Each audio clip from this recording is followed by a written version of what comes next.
Hello, इस video में cover करेंगे बिहार में शिक्षक बहाली और बिहार में एसटीईटी से जुड़ी हुई खबरों को। तो वन बाय वन चलते हैं उन खबरों की तरफ जो कि आज के अखबार में प्रकाशित हैं और बिहार में शिक्षक बहाली और एसटीईटी से संबंधित हैं। इससे पहले की खबरों की तरफ जाएं, एक जरूरी बात।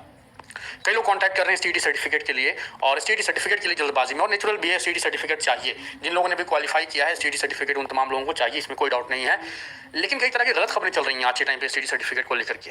तरीका यह है कि एसटीईटी का जो सर्टिफिकेट डिस्ट्रीब्यूशन होता है उसके लिए पहले टेंडर निकाला जाता है, उसको किसी प्राइवेट कंपनी को अलॉट किया जाता है, प्रिंटिंग का सारा काम होता है, उसके बाद सारा का सारा जो है वो अलॉट होता है। इस चीज़ को आप फिजिकल एजुकेशन टीचर वाले का इसी तरह से हुआ था।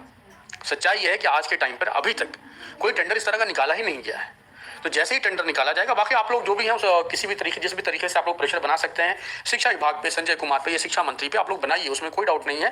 पर ये जो खबर है कि अब एसटीईटी सर्टिफिकेट मिलने वाला है और तमाम, ये सब फेक न्यूज़ है, इसमें कोई सच्चाई नहीं है। जब भी इसका टेंडर निकलेगा सर्टिफिकेट प्रिंटिंग के लिए तो मैं आपको बताऊंगा, क्योंकि प्रिंटिंग के बाद भी काफ़ी टाइम लगता है। अगली खबर की तरफ चलेंगे। आपके स्क्रीन पर देखिए, एसटीईटी चयनित 30,675 अभ्यर्थियों ने की नियुक्ति की मांग। अब 30,675 मतलब ये मेरिट वाले कैंडिडेट हैं जो लोग सोशल मीडिया पर एक्टिव हैं और अपनी नियुक्ति की मांग कर रहे हैं। तो देखिए इसमें क्या कुछ लिखा हुआ है, इसको पढ़ते हैं, इसके बाद फिर अगली खबर की तरफ चलेंगे। बिहार में माध्यमिक उच्च माध्यमिक विद्यालयों के लिए आयोजित एसटीईटी चयनित अभ्यर्थियों ने एक बार फिर सोशल मीडिया ट्विटर के माध्यम से आज सरकार के समक्ष अपनी मांग को रखा है। शिक्षकों की कमी के कारण आज राज्य के माध्यमिक विद्यालयों में बदहाल शिक्षा व्यवस्था व एसटीईटी 2019 के शीघ्र 30,675 चयनित अभ्यर्थियों की नियुक्ति की मांग को लेकर अभ्यर्थी द्वारा सोशल मीडिया पर जोरदार तरीके से बिहार में बहार बा एसटीईटी मेरिटधारी बेरोजगार बा हैशटैग पर देश भर से लाख से अधिक लोग ट्विटर पर उनकी मांगों के पक्ष में दिखे। अभ्यर्थियों की मांग जो है, थोड़ा सा इसको स्क्रॉल करते हैं। अभ्यर्थियों की मांग दिन भर सोशल मीडिया पर ट्रेंड करता रहा। अभ्यर्थियों की मांग को आम लोगों का भरपूर साथ मिला। इसके अलावा सभी शिक्षक संगठन दलों व कई युवा छात्र संगठनों ने भी इसका समर्थन किया। एसटीईटी अभ्यर्थियों का कहना है, थोड़ा सा इसको मूव करेंगे। बिहार विद्यालय परीक्षा समिति द्वारा हाल ही में माध्यमिक शिक्षक उच्चतर माध्यमिक विद्यालय 37,440 पदों पर बहाली के लिए परिणाम प्रकाशित किया गया है। जैसा कि बीएसईबी ने अपने एसटीईटी 2019 की मूल विज्ञापित संख्या पीआर संख्या 373/2019 में ही कहा था कि सीट के अनुरूप आरक्षण रोस्टर का पालन करते हुए कोटिवार परिणाम प्रकाशित की जाएगी। बाकी आप लोग समझ सकते हैं इसके आगे क्या कुछ लिखा हुआ होगा। नोटिफिकेशन का हवाला देकर के ये मांग किया जा रहा है कि जितने भी जो मेरिट लिस्ट वाले कैंडिडेट हैं इनको बहाल कर दिया जाए, और इसके लिए ट्विटर कैंपेन चलाया गया। अभी कितना ट्रेंडिंग पर रहा, किस पोजीशन पर रहा, ये सब चीज़ें तो यहाँ पर नहीं लिखी हुई हैं, लेकिन ये लिखा हुआ है कि काफ़ी लोगों का इनको साथ मिला है। तो ये चीज़ है।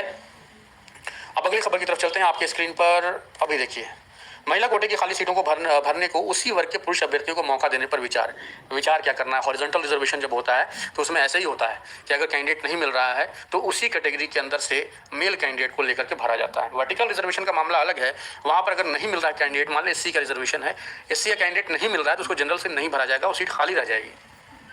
तो ऑलरेडी हॉरिजॉन्टल रिजर्वेशन का मतलब यही होता है। जो आप लोग देख रहे हैं कि इतनी सीटें खाली रह जा रही हैं, जो पहला राउंड काउंसलिंग का हुआ छठा फेज में, ये जो अभी भी जो चल रहा है, अभी जो दूसरा राउंड चल रहा है, तो इसमें जो बहुत सारी सीटें खाली रह जा रही हैं, इसके पीछे का वजह यही है कि जो जनरल की जो सीटें होती हैं, जो ओपन कैटेगरी है, वहाँ पर लड़कियाँ सेलेक्ट हो जाती हैं और बाद में लड़कियों की कैटेगरी में कैंडिडेट अवेलेबल ही नहीं होता।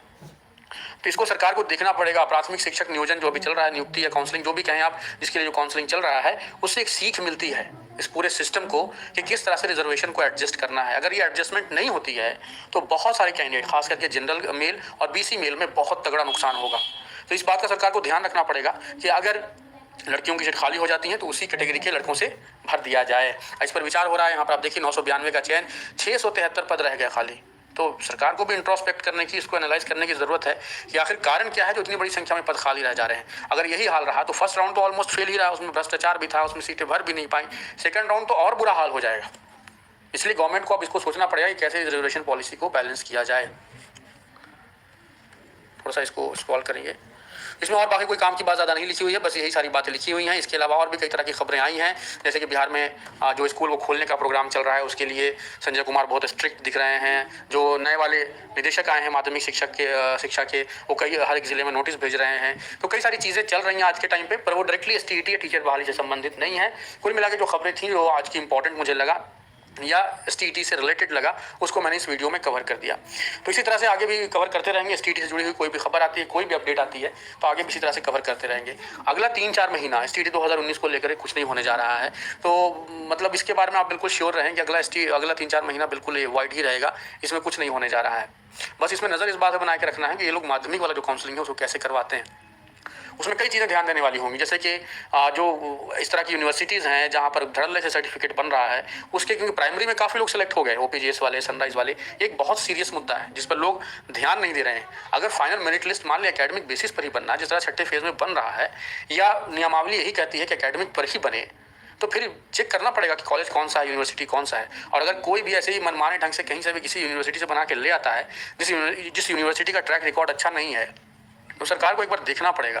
तो जो भी लोग ट्विटर पे हैं, एक्टिव हैं या जाके मिलते हैं, प्लीज़ जेन्युइन मुद्दों को सामने रखिए, ऐसे मुद्दों को सामने रखिए जिससे एसटीईटी के जो कैंडिडेट हैं उनको कुछ फ़ायदा भी हो सके। जेन्युइन मुद्दे कौन से हो सकते हैं? जो गड़बड़ियाँ हुई हैं एसटीईटी में, गलत तरीके से जो लोग मेरिट लिस्ट में घुसे हैं, उनका मुद्दा उठा सकते हैं। लॉगिन डिटेल्स आपके पास भी हैं, सारे ग्रुप्स में चीज़ें घूमी हैं, वो मुद्दा उठा सकते हैं। और मुद्दे उठा सकते हैं जैसे कि जो कई सारे ऐसे यूनिवर्सिटीज़ हैं जहाँ पर से धड़ल्ले से सर्टिफिकेट बिक रहा है, डिग्रियों की मंडी लगी हुई है, इसके बारे में आप इन्फॉर्म कर सकते हैं। तो इस तरह की चीज़ें हो सकती हैं। डिमांड कर सकते हैं कि 2020 के फरवरी मार्च में जो सीटें क्रिएट की गई थी उनको ऐड कर दिया जाए 7वें फेज़ में।